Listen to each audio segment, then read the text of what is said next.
E-learning studio. विराम चिन्ह। Hello बच्चों, कैसे हैं आप? स्वागत है आपका हमारे इस वीडियो में। तो आज के हम इस वीडियो में सीखेंगे विराम चिन्हों के विषय में। तो फिर शुरू करें आज का विषय। दादाजी, क्या हुआ रानी? दादाजी, विराम चिन्ह के बारे में जरा मुझे अच्छी तरह से समझा दीजिए। कल मेरी अध्यापिका इसका कक्षा में टेस्ट लेंगी। हम दोनों बहुत देर से बातें कर रहे हैं। अब हमें थोड़ा सा विराम लेना चाहिए। हाँ, विराम? हाँ, विराम मतलब रुकना या ठहरना।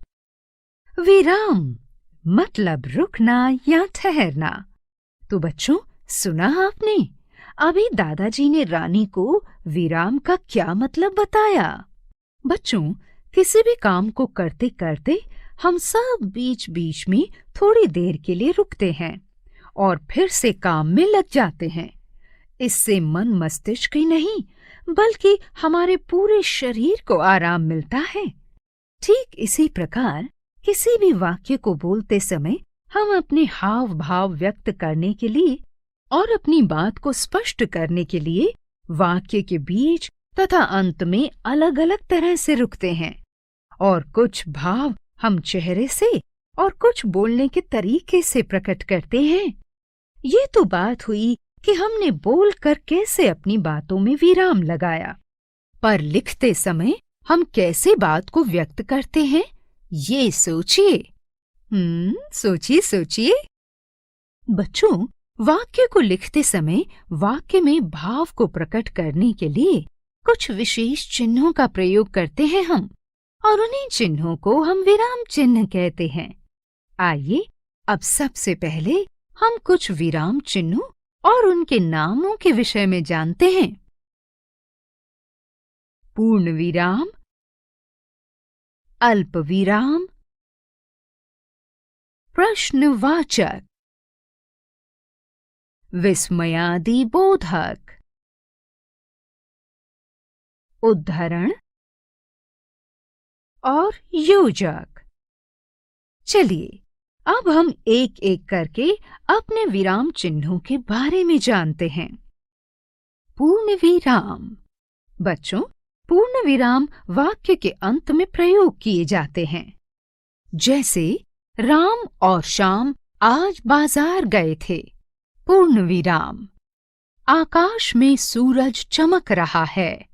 पूर्ण विराम। वह पढ़ रहा है। पूर्ण विराम। शेर जंगल का राजा होता है। पूर्ण विराम। बच्चों, जब कोई वाक्य पूरा हो जाता है तो वाक्य के अंत में पूर्ण विराम का प्रयोग करते हैं। वाक्य के लंबे या छोटे होने से कोई फर्क नहीं पड़ता। अब हम जानते हैं अपने अगले विराम चिन्ह के विषय में, जो है अल्प विराम। बच्चों, अल्प विराम उस स्थान पर प्रयोग करते हैं जहां थोड़े समय के लिए विराम अर्थात रुकने की आवश्यकता होती है। दो या दो से अधिक प्रकार के शब्दों के बीच में या दो वाक्यों को जोड़ने के लिए उनके बीच में इसका प्रयोग किया जाता है। जैसे मुझे आम, केला, अनार और संतरा पसंद है। आकाश में बादल छाए हैं परंतु वर्षा नहीं हो रही है।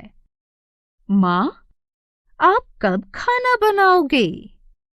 मैं पढ़ रहा था मगर मेरा भाई खेल रहा था। अगला विराम चिन्ह है प्रश्नवाचक। बच्चों, जब कोई प्रश्न पूछता है तब वाक्य के अंत में इसका प्रयोग करते हैं। जैसे तुम क्या पढ़ रहे हो? आज तुम कहाँ गए थे? वहाँ कौन बैठा है? तुम्हारा क्या नाम है? यह चिन्ह जहाँ हमसे प्रश्न पूछा जाता है वहाँ प्रयोग किए जाते हैं और इन सभी वाक्यों में प्रश्न पूछे जा रहे हैं। अब हम जानते हैं अपने अगले विराम चिन्ह के विषय में, जो है विस्मयादिबोधक। बच्चों, विस्मयादि बोधक चिन्ह का प्रयोग तब करते हैं जब किसी वाक्य में खुशी, दुख, घबराहट, प्रार्थना, आश्चर्य, घृणा, शोक आदि के भाव व्यक्त करने हों। विस्मयादि बोधक शब्द जैसे ओह, छी, अरे, हाय, काश के अंत में विस्मयादि बोधक चिन्ह का प्रयोग करते हैं। अरे, आप यहाँ कैसे? छी, वह बहुत गंदा लड़का है। हे भगवान, हमें बचा लो। कितना सुंदर बगीचा है। बच्चों, इस चिन्ह का प्रयोग शब्द या वाक्यों के अंत में होता है, जैसा कि अभी हमने इन वाक्यों में देखा है। अब हम जानते हैं अपने अगले विराम चिन्ह के विषय में, जो है उद्धरण। बच्चों, उद्धरण चिन्ह दो तरह के होते हैं, दोहरे उद्धरण चिन्ह और इकहरे उद्धरण चिन्ह। बच्चों, दोहरे उद्धरण चिन्ह का प्रयोग किसी के द्वारा कहे जाने वाले कथनों को ज्यों का त्यों लिखने के लिए किया जाता है, और इकहरे उद्धरण चिन्हों का प्रयोग नाम, उपनाम और किसी पुस्तक के नाम पर विशेष बल देने के लिए किया जाता है। जैसे बाल गंगाधर तिलक ने कहा, स्वराज मेरा जन्मसिद्ध अधिकार है। नेताजी सुभाष चंद्र बोस ने कहा, तुम मुझे खून दो, मैं तुम्हें आजादी दूंगा। बच्चों, यहाँ ये दोनों उदाहरण दोहरे उद्धरण चिन्ह के हैं। पहला कथन बाल गंगाधर तिलक द्वारा कहा गया है और दूसरा कथन नेताजी सुभाष चंद्र बोस द्वारा। रामचरितमानस के रचयिता तुलसीदास जी हैं। हिंदुओं का प्रमुख काव्य ग्रंथ महाभारत है। यहाँ पर ये दोनों ही वाक्य इकहरे उद्धरण चिन्ह के उदाहरण हैं। आओ बच्चों, अब हम जानते हैं अपने अगले विराम चिन्ह के विषय में, जो है योजक। बच्चों, दो या दो से अधिक शब्दों को जोड़ने, तुलना करने और युग्म शब्द आदि में हम योजक चिन्ह का प्रयोग करते हैं। चलिए उदाहरण के माध्यम से हम आपको समझाते हैं। आज हम दाल चावल खाएंगे। राम और प्रिया भाई बहन हैं। हमें इधर उधर नहीं घूमना चाहिए।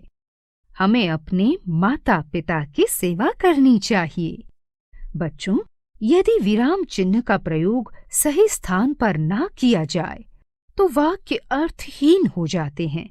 उनके भाव में विपरीत अर्थ प्रयुक्त हो जाते हैं। अब आप सोच रहे होंगे कैसे? तो चलिए हम आपको उदाहरण के माध्यम से ये समझाने की कोशिश करते हैं कि विराम चिन्हों का भी अपना एक महत्व होता है। तो हमारा पहला उदाहरण है, रोको मत, जाने दो, पूर्ण विराम। और दूसरा उदाहरण है, रोको, अल्प विराम, मत जाने दो। पहले वाक्य में एक सामान्य बात कही जा रही है कि उसको रोकना मत, जाने देना, और दूसरे वाक्य में वो जाने नहीं देने की बात कर रहा है, और ये हुआ अल्प विराम का प्रयोग करने से। तो देखा आपने, यहाँ वाक्य का पूरा अर्थ ही बदल गया।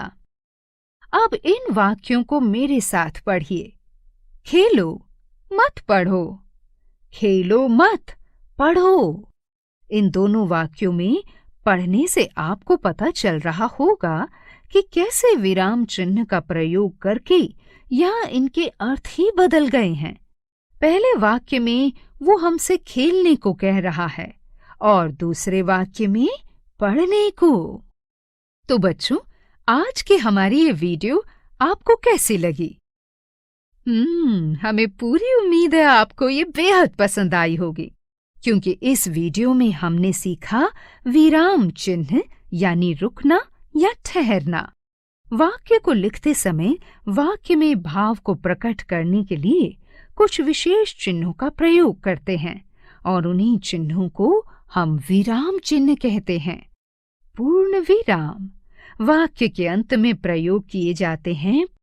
अल्प विराम उस स्थान पर प्रयोग होते हैं जहां थोड़े समय के लिए विराम अर्थात रुकने की आवश्यकता होती है। दो या दो से अधिक प्रकार के शब्दों के बीच में या फिर दो वाक्यों को जोड़ने के लिए उनके बीच में इसका प्रयोग किया जाता है।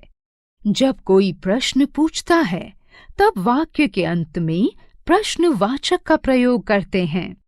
जब किसी वाक्य में खुशी, दुख, घबराहट, प्रार्थना, आश्चर्य, घृणा, शोक आदि के भाव व्यक्त करने हों, वहां पर विस्मयादि बोधक शब्द जैसे ओ, छी, अरे, हाय, काश का प्रयोग करते हैं। उद्धरण चिन्ह दो तरह के होते हैं, दोहरे उद्धरण चिन्ह और इकहरे उद्धरण चिन्ह। दोहरे उद्धरण चिन्ह का प्रयोग किसी के द्वारा कहे जाने वाले कथनों को ज्यों का त्यों लिखने के लिए किया जाता है। इकहरे उद्धरण चिन्हों का प्रयोग नाम, उपनाम और किसी पुस्तक के नाम पर विशेष बल देने के लिए किया जाता है। दो या दो से अधिक शब्दों को जोड़ने, तुलना करने और युग्म शब्द आदि में हम योजक चिन्ह का प्रयोग करते हैं।